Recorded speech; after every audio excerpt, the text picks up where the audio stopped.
Hi everyone, welcome to Global Online. This is Ankita Sood. Paper one में research aptitude का एक important topic है research report writing. Research report writing का क्या format होता है, क्या उसके रूल्स रेगुलेशंस होते हैं और कैसे क्वेश्चंस एग्जाम में पूछे जाते हैं, इन सभी चीज़ों का ध्यान रखते हुए एक एमसीक्यू सीरीज में लेकर आई हूँ जिसमें से एज इट इज क्वेश्चंस ज़रूर एग्जामिनेशन में देखने को मिल सकते हैं। पेपर वन के बेस्ट प्रिपरेशन के लिए कंप्लीट कोर्स में लेकर आई हूँ, जहां पर आपको एग्जामिनेशन तक डेली लाइव लेक्चर्स के साथ 100% सिलेबस कवर करवाने की मैं गारंटी देती हूँ। साथ ही students topic wise practice MCQs and PYQs भी आपको मिलेंगे, ताकि आपको पता चलता रहे कि जो टॉपिक आप पढ़ रहे हो उसमें से आज तक कैसे क्वेश्चंस आए हैं एंड अपकमिंग एग्जाम में कैसे क्वेश्चंस पूछे जा सकते हैं। फाइनल रिवीजन के लिए mock test and 5000 plus MCQ question bank है, जिसके बाहर से कुछ भी एग्जामिनेशन में कभी भी नहीं पूछा जा सकता। बच्चों को नोट्स बनाने में बहुत ज्यादा समय लगता है, लेकिन इस कोर्स में आप लोगों को हम पीडीएफ फॉर्मेट में फुल सिलेबस नोट्स देते हैं, जो कि एग्जाम के लिए बहुत ही ज्यादा इंपॉर्टेंट है। एंड न्यू बैच भी हमारा मंडे से स्टार्ट होने वाला है, तो आप सभी स्टूडेंट्स इसको जरूर ज्वाइन कर लीजिए। इससे पहले फ्री वीडियोस और मॉक टेस्ट को जरूर देखना, जो कि आपको ग्लोबल ऑनलाइन ऐप पे मिलेगा। स्टोर सेक्शन पर सर्च बार में लिखिए कोर्स का नाम, जैसे ही आप कोर्स पे क्लिक करते हो यहाँ पर आपको इसकी ड्यूरेशन दिख जाएगी। एग्जामिनेशन तक आप लोगों के लिए ये कोर्स वैलिड रहेगा। कंटेंट पर जाते ही आप देख सकते हो फ्री वीडियोस हैं, कंप्लीट मेरा कोर्स है, जिसमें आपको मेरे सभी लेक्चर्स के पीडीएफ्स मिल जाएंगे, टेस्ट मिल जाएंगे एंड वीडियो लेक्चर्स है, जिसके अलावा ना आपको कोई एक्स्ट्रा मॉक टेस्ट या ना एक्स्ट्रा कोई बुक खरीदने की जरूरत है। तो ये बहुत इंपॉर्टेंट कोर्स है, एग्जाम ओरिएंटेड प्रिपरेशन में आपको मदद करेगा। एंड पेपर वन में आपको फर्स्ट अटेम्प्ट में 100 में से 80 प्लस स्कोर करने में भी यही कोर्स मदद कर सकता है। तो आप सभी स्टूडेंट्स गिवन नंबर्स पर कॉन्टैक्ट करके इसको जरूर ज्वाइन कर लीजिए। फर्स्ट क्वेश्चन है, what is the accepted style of referencing in writing an educational research report. जब भी आप एक एजुकेशनल रिसर्च कर रहे हो और उसकी रिपोर्ट आपको लिखनी है, कौन सा रेफरेंसिंग का स्टाइल आपको यूज करना चाहिए, ये इस क्वेश्चन में पूछा है। ऑप्शन पर जाने से पहले आपको बताती हूँ कि स्टाइल ऑफ रेफरेंसिंग क्या होता है। देखो, कुछ हमारे पास रिसर्च के दौरान सेट ऑफ इंस्ट्रक्शंस होते हैं। जैसे कि अगर एक बुक की बात करें, हम एक बुक का टाइटल होता है, बुक के ऑथर होते हैं, बुक का पब्लिशर होते हैं, डेट ऑफ पब्लिश होता है किसी बुक का। तो ये सारे कुछ सेट ऑफ इंस्ट्रक्शंस हैं जो कि उस बुक के लिए कंपलसरी है। अब इनको किस सीक्वेंस में लिखना है, किस स्टाइल में लिखना है, ये हमें बताता है स्टाइल ऑफ रेफरेंसिंग। इस क्वेश्चन में डायरेक्ट पूछा है कि एजुकेशनल रिसर्च रिपोर्ट में कौन सा स्टाइल फॉलो करना चाहिए। ऑप्शंस है एमएलए, शिकागो स्टाइल या एपीए स्टाइल। ऑप्शंस लास्ट है none of the above. MLA का मतलब होता है modern language Association. Modern language Association. जितने भी आपके लैंग्वेज से रिलेटेड सब्जेक्ट्स होते हैं, जैसे आप संस्कृत में पीएचडी कर रहे हो, इंग्लिश लिटरेचर में पीएचडी कर रहे हो, उसकी रिसर्च रिपोर्ट अगर लिखनी है तो एमएलए स्टाइल को फॉलो किया जाएगा। ठीक है। वैसे शिकागो स्टाइल होता है, जिसको हम सीएमएस भी बोलते हैं, शिकागो मैनुअल ऑफ स्टाइल्स इसको कहा जाता है। और तीसरा ऑप्शन है एपीए, जिसका फुल फॉर्म होता है अमेरिकन अमेरिकन साइकोलॉजिकल एसोसिएशन। ठीक है। अब इसका नाम ही आपको बता रहा है कि साइकोलॉजिकल, जैसे एमएलए में लैंग्वेज था तो ये लैंग्वेज से रिलेटेड सब्जेक्ट्स का फॉर्मेट बताता है। वैसे ही एपीए जितने भी साइकोलॉजी से रिलेटेड सब्जेक्ट्स हैं, साइंस से रिलेटेड सब्जेक्ट्स हैं या फिर आपके एजुकेशन से रिलेटेड सब्जेक्ट्स हैं, उनकी रिसर्च रिपोर्ट लिखने में आपको मदद करता है। करेक्ट आंसर आ गया यहाँ पर ऑप्शन नंबर 3। जैसे इस क्वेश्चन में एजुकेशनल पूछा है, वैसे ही अगर लैंग्वेज पूछा होगा या फिर लिटरेचर पूछा होगा या फिर ह्यूमैनिटी पूछा होगा, तो आंसर आपका एमएलए होगा। राइट। ये था बहुत important question. Second is, in the APA style of referencing for a book, what is the following, which of the following would come in the end. देखो, मैंने आपको बताया एपीए हमने अभी डिस्कस किया, इसमें हम ऑथर का नाम भी लिखते हैं, बुक का टाइटल भी लिखते हैं, पब्लिशर की लोकेशन नहीं होती है, ये ऑप्शन पहले ही गलत है, और पब्लिशर का नाम भी होता है, ये सारी चीजें होती है। डेट ऑफ पब्लिश भी होता है कि कब आपकी बुक पब्लिश हुई थी। तो इसमें कहा है कि इस रेफरेंस स्टाइल के हिसाब से सबसे एंड में कौन सी चीज लिखी जाती है। इसका करेक्ट आंसर है option number 4, that is publishers name, प्रकाशक का नाम। अब देखो, ये है एपीए स्टाइल का एक एग्जाम्पल। इस सीक्वेंस को आप लोगों ने याद रख लेना है। एपीए हमें कहता है कि सबसे पहले हमें जो उस बुक का ऑथर है, उन बुक के जो लेखक हैं उनका नाम लिखना है, ठीक है, बुक के ऑथर का नाम लिखना है। उसके बाद कौन से ईयर में बुक पब्लिश हुई है उसको इस तरीके से ब्रैकेट्स में हमेशा मेंशन किया जाना चाहिए, उसको इस तरीके से ब्रैकेट्स में मेंशन किया जाना चाहिए।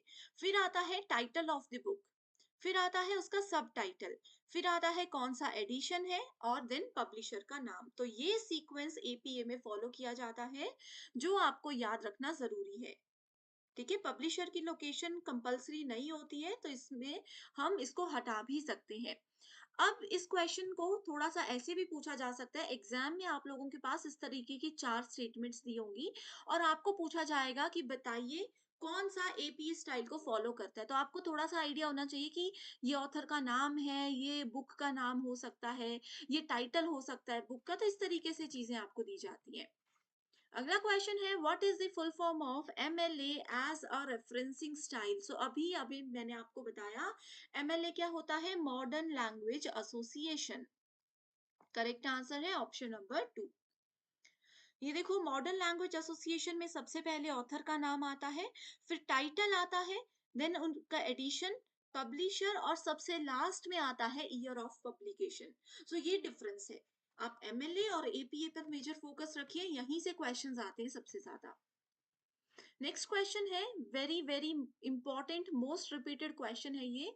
When two or more successive footnotes refer to the same work which of the following is used. तो सबसे पहले हम देखते हैं कि फुटनोट्स क्या होते हैं। सो फुटनोट्स कुछ ऐसे नोट्स होते हैं आपकी रिसर्च रिपोर्ट में जो कि बिल्कुल बॉटम में रखे जाते हैं। फुट मतलब पैर के पास, पैर, तो फुटनोट्स भी बिल्कुल एंड में, बिल्कुल डाउन में, बिल्कुल बॉटम में लिखी जाती है किसी भी पेज के। फुटनोट्स क्या करते हैं, हमें जो भी हमारी एडिशनल इंफॉर्मेशन है वो प्रोवाइड करने में मदद करते हैं, या फिर जो भी रिसोर्सेज हम लोगों ने अपने रिसर्च के दौरान यूज किए हैं उन रिसर्च रिसोर्सेज को साइट करने में यानी कि उन तक पहुंचने में हमें मदद करते हैं। तो इसमें कहा है कि जब दो या दो से ज्यादा फुटनोट्स एक ही काम को रेफर कर रहे हो तो उस जगह पर हम क्या टर्म को, क्या एक बेसिक कोड को यूज करते हैं। तो इसका करेक्ट ऑप्शन है IBID। Okay, IBID। IBID का मतलब ही होता है सेम प्लेस, कि एक ही चीज दो तीन जगह पर हमने पॉइंट आउट कर दिया लेकिन पहुंचना एक ही जगह पर था, ऐसे। तो अब हर बार तो हम वो पूरा डिटेल में फुटनोट्स को नहीं लिखेंगे तो इसलिए कोड लिख देंगे IBID, तो वो डायरेक्टली हमें पहुंचा देगा कहां तक, उसी प्लेस तक, सेम प्लेस। ओके। अगला क्वेश्चन है, ये देख सकते हो यहाँ पर इसकी एक्सप्लेनेशन भी मैंने लिखी है जो अभी बताई। While writing reports या manuscript, researchers sometimes use the abbreviation FN, which implies what? Okay, so अब यहाँ पर बच्चे कंफ्यूज मत होना। देखो रिपोर्ट्स तो पता है, रिसर्च रिपोर्ट क्या होती है, मैन्यूस्क्रिप्ट क्या होता है। मैन्यूस्क्रिप्ट आपके रिसर्च की एक फाइनल कॉपी होती है, ठीक है।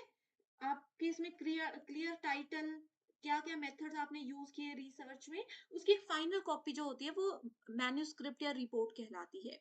इसमें कई बार ऑथर FN एक एब्रीविएशन, एक शॉर्ट की यूज करते हैं। इसका मतलब क्या होता है, figure number, following number, final note या फुट नोट। सो देखो वैसे तो यहाँ पर आंसर है फुट नोट, लेकिन बहुत से बुक्स में आपको फिगर नंबर भी दिखेगा। जनरली होता क्या है, FN जो है वो जनरेट किया गया था फिगर नंबर के लिए ही, लेकिन बहुत से जगह पर ऐसा देखा गया है कि फिगर नंबर के लिए वो FIG या FIGN रेफरेंस को यूज करते हैं। तो एग्जाम में अगर ये क्वेश्चन आता है तो फुटनोट ही इसका करेक्ट आंसर होगा। ओके। नेक्स्ट है which of the following is the main reason why researchers include a bibliography in their research report. So bibliography हमने कल भी देखा था थोड़ा सा कि बिब्लियोग्राफी स्टेप्स ऑफ रिसर्च में आता है,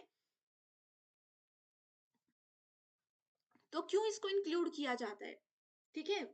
बिब्लियोग्राफी बेसिकली एक डिटेल्ड लिस्ट होती है, एक बहुत ही डिटेल्ड लिस्ट होती है of references cited in your work and also a background readings.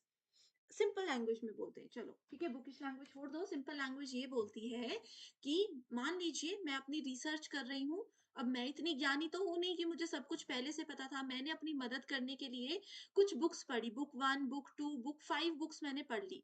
2-3 websites भी मैंने देख ली, 2-3 लोगों के लिटरेचर्स को भी मैंने रिव्यू कर लिया, ठीक है? तो बिब्लियोग्राफी में हम उन सब चीज़ों को मेंशन करते हैं। सो ऑप्शंस में देखा क्या-क्या है, to impress readers with their extensive reading list बढ़ाने के लिए तो ये बिल्कुल भी नहीं होती है। To make the report appear longer and more impressive, अपनी रिपोर्ट को बढ़ा चढ़ा कर दिखाने के लिए इसको यूज किया जाता है, नहीं। To provide readers with references for further research, अब कोई और रिसर्चर है, जैसे मान लीजिए रिसर्च का मेरा टॉपिक है एबीसी, अब इसी एबीसी टॉपिक पर अगले 2 साल के बाद कोई और पर्सन आकर रिसर्च करने चाहते हैं, तो उनको मेरे बुक में बिब्लियोग्राफी वाले सेक्शन में से ये आइडिया हो जाएगा कि अच्छा मैम ने कौन-कौन सी बुक्स पढ़ी थी, किस-किस बुक को उन्होंने बेस्ट मान करके रिसर्च अपना किया था, ताकि उनको अलग से वो रिसर्च ना करना पड़े। डायरेक्ट वो बुक में जाकर के देख सकते हैं। ठीक है? तो ये है इसका correct answer option number 3। So students देखो, ये क्वेश्चंस इंपॉर्टेंट है। अगर आपको ये सीरीज पसंद आ रही है और आप चाहते हो कि इसी तरीके की एमसीक्यू सीरीज में कंटिन्यू करूं, तो मुझे एक बार ना कमेंट करके जरूर बता दीजिए। किसी सवाल में कंफ्यूजन है तो भी बता सकते हो, एंड कोई आपकी रिक्वेस्ट पे पर्टिकुलर यूनिट है पेपर 1 की, या पर्टिकुलर टॉपिक है जिसपे आप चाहते हो कि फटाफट से मैं उसको कंप्लीट करूं रिसर्च के साथ साथ, तो वो टॉपिक या वो यूनिट का नाम भी आप मुझे बता दीजिएगा, एंड मुझे मोटिवेटेड रखने के लिए कमेंट जरूर कीजिएगा, ठीक है? In which of the following formats research abstract is a must, शोध सार अनिवार्य होता है किसमें? सो रिसर्च एब्स्ट्रैक्ट क्या होता है? समरी होती है। आप लोगों को थीसिस तो सबको पता ही है, डिटेल में नहीं पता तो सुना तो सब नहीं होगा। थीसिस की जो ब्रीफ समरी होती है कि आपने अपनी थीसिस में क्या लिखा है, उसको आप लोग थोड़ा सा शॉर्ट वे में बताते हो, एक पैराग्राफ के फॉर्मेट। अब थीसिस तो बहुत बड़ी होती है, अब किसी के पास समय नहीं है कि पूरी थीसिस पढ़े, तो वो रिसर्च के एब्स्ट्रैक्ट को पढ़ लेगा। वो आपकी पूरी थीसिस, पूरा आपने जो 1-2 साल 5 साल लगाकर रिसर्च किया है, उसको 200 से 300 शब्दों में आपको बयान करना है, एक छोटे से पैराग्राफ में उसको प्रेजेंट करना है। तो ये कहाँ-कहाँ पर अनिवार्य होता है? Research article, seminar paper, thesis या research synopsis. So correct answer है ऑप्शन नंबर 1, 2 एंड 3। ये तीनों जगह पर रिसर्च एब्स्ट्रैक्ट जरूरी होता है। अब सवाल आता है रिसर्च साइनॉप्सिस यानी कि सारांश क्या होता है? सभी बच्चों ने मास्टर्स की है, साइनॉप्सिस सबने लिखे होंगे। अब ये दे दिया मैंने आपके लिए एक होमवर्क क्वेश्चन कि बताइए साइनॉप्सिस क्या होता है। चाहे गूगल पे सर्च करो, चाहे बुक से देखो, लेकिन कमेंट जरूर करना, क्योंकि पेपर में इसमें से एज इट इज डेफिनेशन आती ही है। नेक्स्ट है assertion reason based question, format and styles of referencing in research thesis are formal requirements। so ये बोल रहा है कि जो भी हम स्टाइल्स वगैरह यूज करते हैं, ये एक फॉर्मल रिक्वायरमेंट होती है। ये हमारे कॉलेज वाले हमें बोलते हैं कि भाई ये कंपलसरी ही है, औपचारिक आवश्यकता है। तो ये बिल्कुल सही कहते हैं। दूसरा है formal requirements and their observance help promote standardisation and objectivity. इसमें बोला है कि इसको फॉर्मल रिक्वायरमेंट इसलिए कहा गया है, एंड फॉर्मल रिक्वायरमेंट ये होती है कि एक स्टैंडर्ड मेंटेन करने में, किसी भी चीज का स्टैंडर्ड मेंटेन करने में, और हमारा क्या उसका ऑब्जेक्टिव है, क्या उसका मेजर पॉइंट है, उसको रिप्रेजेंट करने में हमें मदद करता है। सो करेक्ट आंसर है ऑप्शन नंबर 1 कि both the statements are absolutely true, and the correct answer here is option number 1। Next is the personalistic style of writing a research report are permissible in which of the following research। अभी तक देखो हम styles में MLA, APA, CMS ये सब पढ़ रहे थे। अब इसमें बोला है पर्सनलाइज स्टाइल, कि आप अपने हिसाब से रिसर्च रिपोर्ट में स्टाइल कर सकते हो, अपने हिसाब से कुछ भी चीजें लिख सकते हो। लेकिन ये कौन सी रिसर्च की फील्ड में आपको परमिशन मिलती है? कौन सी रिसर्च आपको बोलती है कि जैसा आपका मन है वैसे ही रिसर्च रिपोर्ट आप लिखो? बहुत से कॉलेज, बहुत सी यूनिवर्सिटीज भी ऐसी होती हैं जो आपको बोलती हैं कि जैसा आपका मन है आप उस तरीके से रिसर्च रिपोर्ट लिख सकते हो। Grounded theory, experimental, participant, historical या केस स्टडी रिसर्च। सो इसका आंसर है grounded, participant observation based research और केस स्टडी मेथड। ठीक है, अगला है स्टेटमेंट बेस्ड क्वेश्चन है, there is no difference between format and style of writing and referencing in a thesis and research article. अब देखो इसमें बोल रहा है कि ये कोई भी डिफरेंस नहीं होता है, तो ये तो बिल्कुल गलत है, क्योंकि फर्क होता है। राइटिंग हम कैसे थीसिस और रिसर्च राइटिंग में क्या स्टाइल फॉलो कर रहे हैं, क्या फॉर्मेट फॉलो कर रहे हैं, उनमें डिफरेंस है, ये हमने अभी पढ़ा। एमएलए और एपीए का मैंने एग्जांपल बताया था कि दोनों में डिफरेंस होता है। स्टेटमेंट 2 बोलती है, research ethics and it's observance is mandatory for all the researcher researches. ठीक है, रिसर्च की नैतिकताओं को फॉलो करना, रिसर्च के जो बेसिक रूल्स हैं, ईमानदारी और ये सब चीजें, इनको अच्छे से फॉलो करना और ऑब्जर्वेंस करना अच्छे से, ये हर एक रिसर्च में मैंडेटरी होता है, अनिवार्य होता है। तो बिल्कुल सही है ऑप्शन नंबर 2। सो करेक्ट आंसर क्या हो गया, स्टेटमेंट 1 गलत है, स्टेटमेंट 2 करेक्ट है। So correct answer is option number 4। सो ये थे आज के most important questions. Thank you so much everyone for watching this video and I wish you all the very best.